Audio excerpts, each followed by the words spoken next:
বন্ধুরা, আজকে একটা নতুন গল্প নিয়ে আসলাম তোমাদের মাঝে। এটা সত্য এবং বাস্তব জীবনের ঘটনা। শেষ পর্যন্ত শোনার অনুরোধ রইল। শুনলে তোমার মধু চলে আসবে। দেরি না করে চলো শুরু করা যাক। আমি যখন নব যৌবনে পা রাখলাম, ঠিক তখনই মা চিন্তা করল আমাকে বিয়ে দেওয়ার জন্য। কারণ আমরা খুবই গরিব ছিলাম। তাই আমার মা সবসময় চাইত আমাকে ধনী পরিবারে বিয়ে দেওয়ার জন্য। অবশেষে মা আমাকে একটি বড়লোক বাড়িতে, বড়লোকের ছেলের সাথে আমাকে বিয়ে দিল। আমার স্বামীর অন্য একটি মেয়ের সাথে সম্পর্ক ছিল। বিয়ের প্রথম রাতে আমার স্বামীর প্রেমিকা তাদের বাড়িতে এসে হাজির। তারপর আমার স্বামী তার প্রেমিকাকে নিয়ে তার রুমে চলে যায়। আর এদিকে আমার দেবর এই অবস্থা দেখে আমাকে টানতে টানতে আমার দেবর ঘরে নিয়ে। তারপর আমার দেবর আমার সাথে সারা রাত। হ্যালো বন্ধুরা, আমার নাম কোহিনূর। আমি একটা গরিব ঘরের মেয়ে। আর আমার বিয়ে একটা বড়লোক ফ্যামিলিতে ঠিক হয় 2 মাস পরেই কাজের সাথে আমার বিয়ে। আমার মায়ের ছেলে খুব পছন্দ হয়েছিল। তাই আমাকে বলতো, কোহিনূর, তোর কপাল ভালো যে এত ভাল ফ্যামিলিতে তোর বিয়ে ঠিক হয়েছে। বাবা আমার 8 বছর বয়সে মারা যান। তাই মা অনেক কষ্টে আমাকে মানুষ করেছেন। আত্মীয় স্বজনের কাছ থেকে কিছু কিছু সাহায্য নিয়ে বিয়েটা ভালোভাবে দেওয়ার চেষ্টা করছিলেন। আমিও আমার বিয়ে নিয়ে খুব খুশি।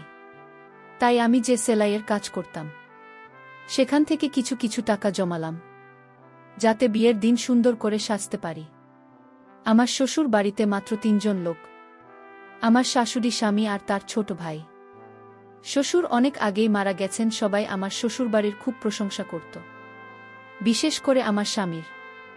সবাই বলতো আমার শ্বশুরবাড়ির লোকজন খুব ভালো ছিল। দেখতে দেখতে আমার বিয়ের দিন এসে গেল। আমি পার্লার থেকে মেকআপ করিয়ে বিয়ের জন্য যে লজ ঠিক করা ছিল সেখানে পৌঁছলাম। মেকআপ করার কারণে আমাকে খুব সুন্দর লাগছিল। কিছুক্ষণ পরে বরযাত্রী নিয়ে পাত্রপক্ষ বিয়ের লজে পৌঁছান। এরপর দেখতে দেখতে আমাদের বিয়ে হয়ে গেল। বিয়ের পর সবার খাওয়া দাওয়ার পর আমার বিদায়ের সময় আসলে আমি মাকে ধরে খুব কাঁদলাম। কারণ মাকে ছেড়ে অন্য পরিবেশে চিরদিনের জন্য চলে যেতে হবে। তারপর সবাই মিলে আমাকে শ্বশুরবাড়িতে নিয়ে গেল। ওখানে আমাকে শাশুড়ির ঘরে বসে অনেকগুলো নিয়ম পালন করানো হলো, যার মধ্যে কয়েকটা আমি জানতাম, বাকিগুলো জানি না। সমস্ত নিয়ম পালন করা শেষ হলে আমাকে ঘর থেকে বের করে আমার বরের ঘরে নিয়ে গেল। ঘরটা আগে থেকেই ফুল দিয়ে সুন্দর করে সাজানো। এরপর আমাকে খাতে বসিয়ে মাথায় ঘোমটা টেনে দিল। সারাদিনের ধকলে আমি খুবই ক্লান্ত, তাই খুব ঘুম পাচ্ছিল। কিন্তু আমি চুপচাপ বসে থাকলাম স্বামীর অপেক্ষায়। 1 ঘন্টার বেশি হয়ে গেল, এখনও আমার স্বামীর কোনো খবরই নেই।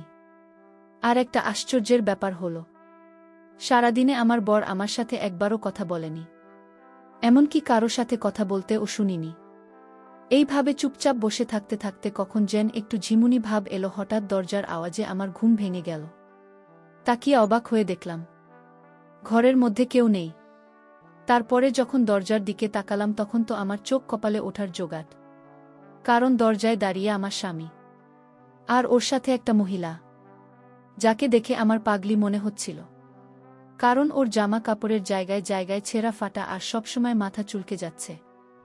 ওই মহিলাকে আমার স্বামীর সঙ্গে দেখে আমি অবাক হয়ে কাছে গেলাম।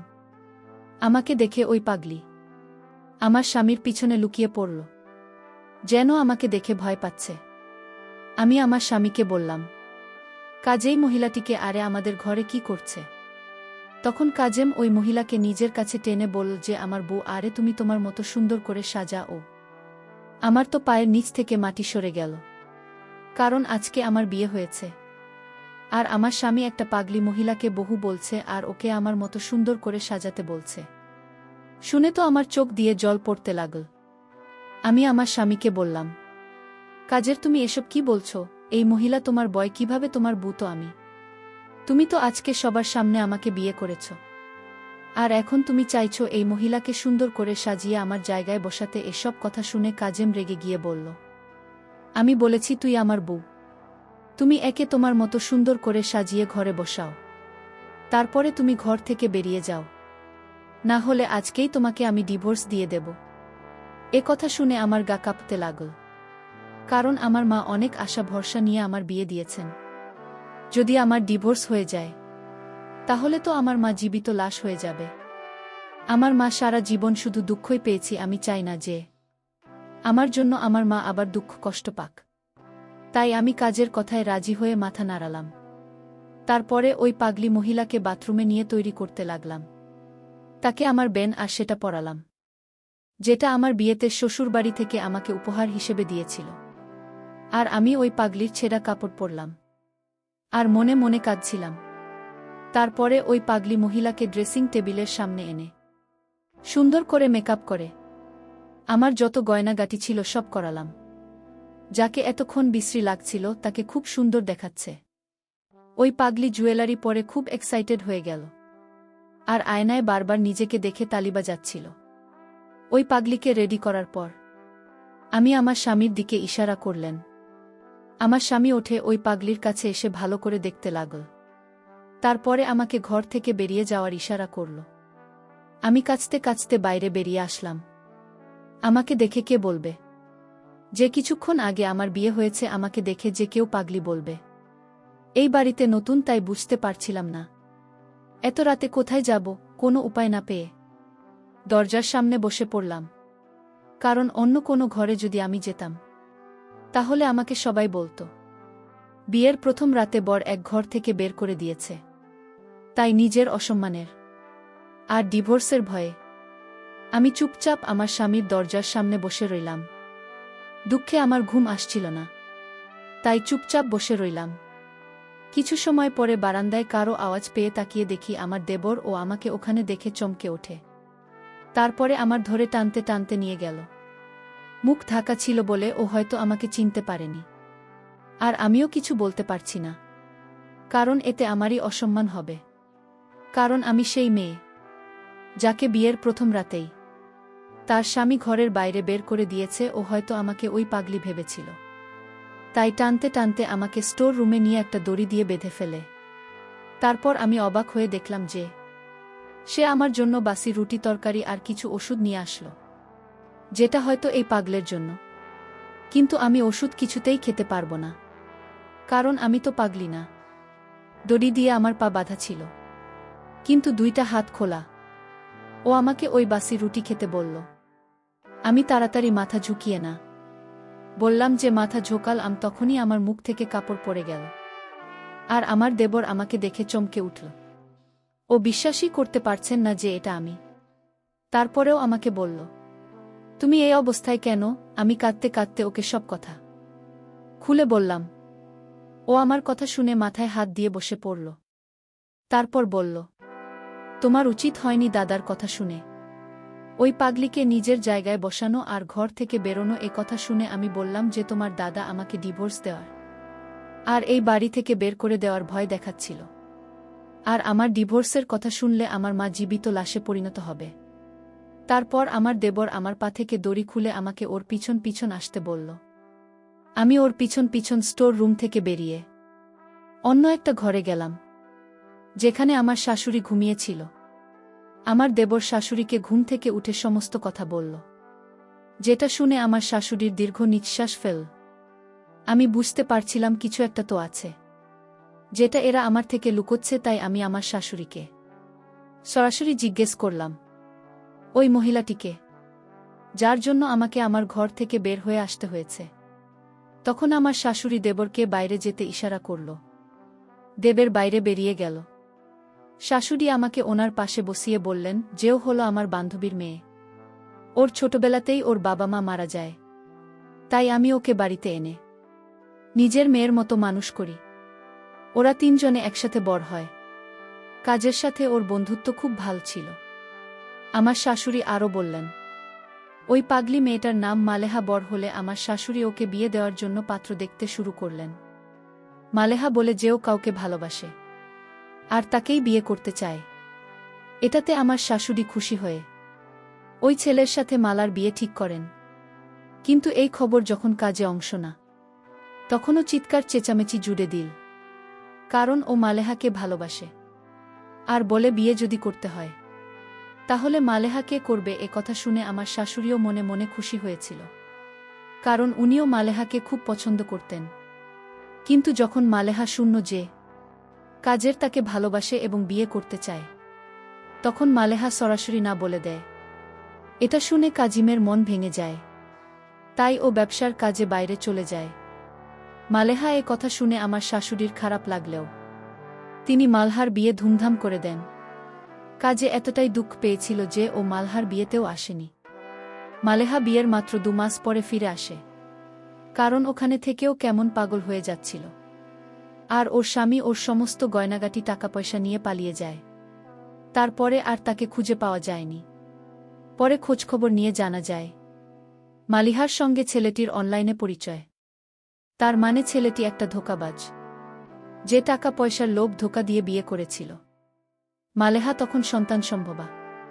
এ কথা শুনে দুঃখে মালেহা পাগলের মতো আচরণ করতে শুরু করে। তারপরে যখন ওর বাচ্চা নষ্ট হয়ে যায়, তখন মালেহা পুরোপুরি পাগল হয়ে যায়। এই খবর যখন কাজের শুনে, ও তাড়াতাড়ি বাড়ি ফিরে মালহার খেয়াল রাখতে শুরু করে। ও মালেহাকে ভালো ডাক্তার দেখায়, কিন্তু ডাক্তার বলেছিল হয়তো মালেহা পুরোপুরি ঠিক হবে না, একটাই মাত্র সম্ভাবনা আছে। ওর সাথে যা যা হয়েছে তাই যদি আবার রিপিট করা হয় তাহলে হয়তো ঠিক হতে পারে। এ কথা শুনে কাজেম ওকে বিয়ে করার জন্য ব্যস্ত হয়ে পড়ে। তখন আমার শাশুড়ি ওকে নিজের দীপ্তি দিয়ে কোনো রকমে আটকে রাখে। এইভাবে 1 বছর কেটে গেল, কিন্তু মালহার কোনো উন্নতি দেখা গেল না।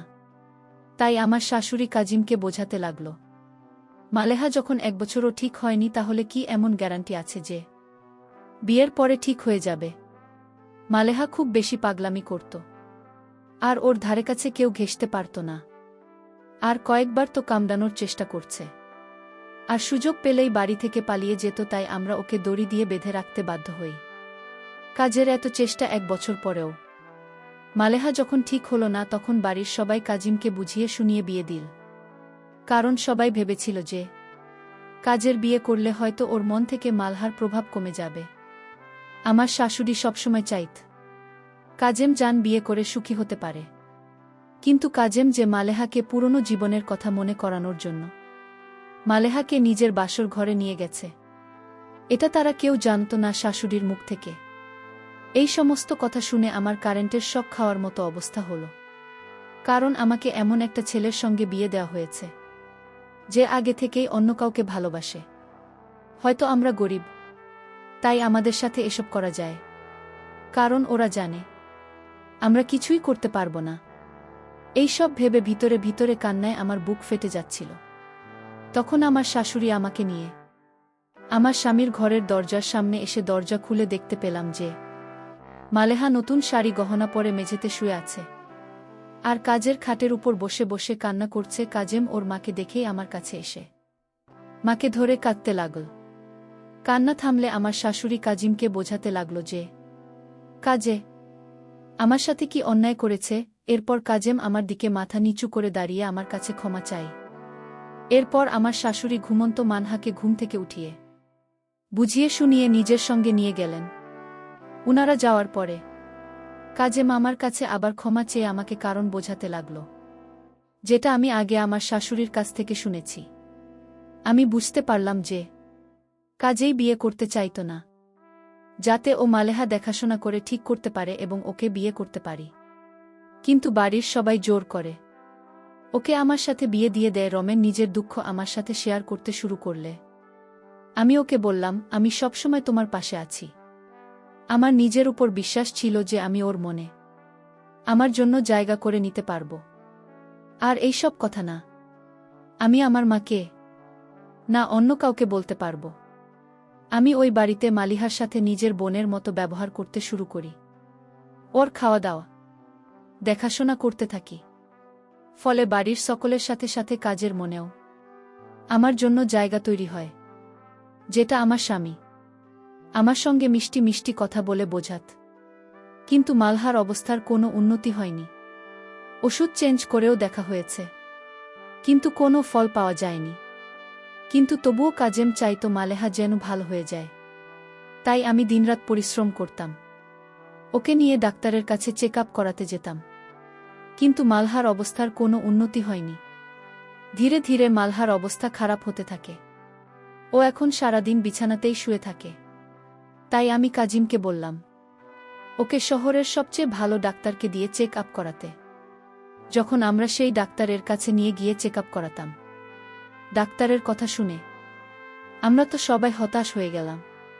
কারণ ডাক্তার বলল, মালেহা শরীরে ধীরে ধীরে ক্যান্সার ছড়িয়ে পড়েছে, ওর জীবন আর মাত্র কয়েকদিনের।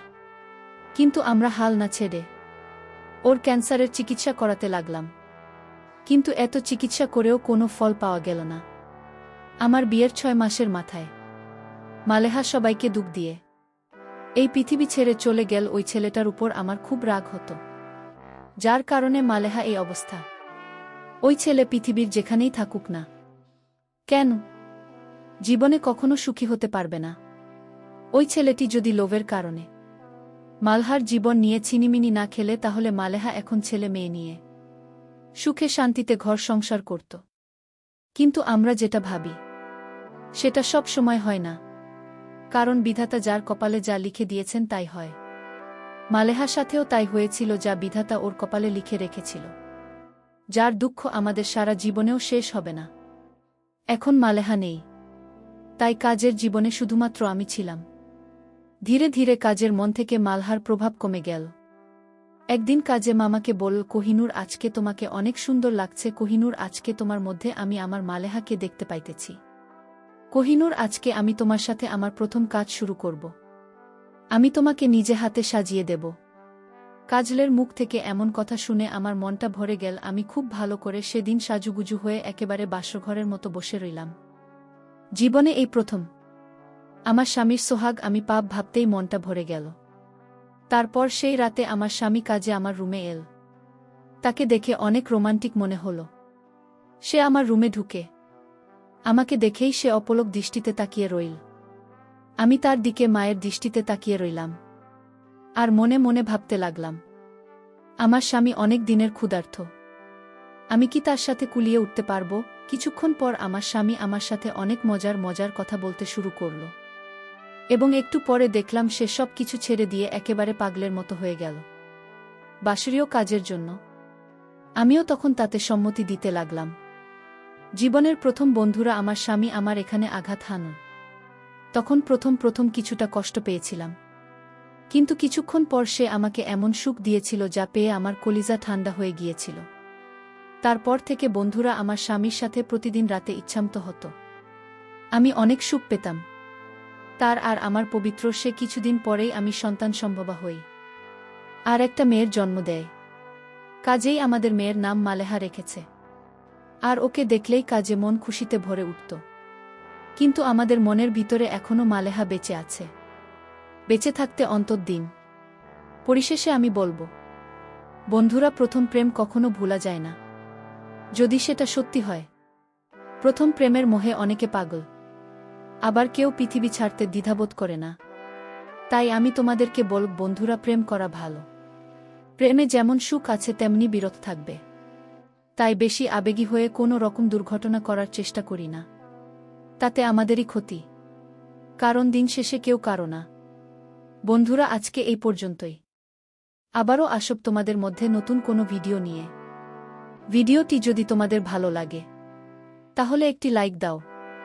প্রতিদিন আমি তোমাদেরকে একটা করে নতুন গল্প উপহার দিব। তাই তোমাদেরকে অনুরোধ করে বলছি, তোমরা যদি এরকম ধরনের ইন্টারেস্টিং গল্প পেতে চাও তাহলে দয়া করে আমার চ্যানেলটি সাবস্ক্রাইব করো। পরিশেষে তোমাদের সকলের সুস্বাস্থ্য কামনা করি। ভিডিওটি দেখার জন্য তোমাদের সকলকে অসংখ্য ধন্যবাদ।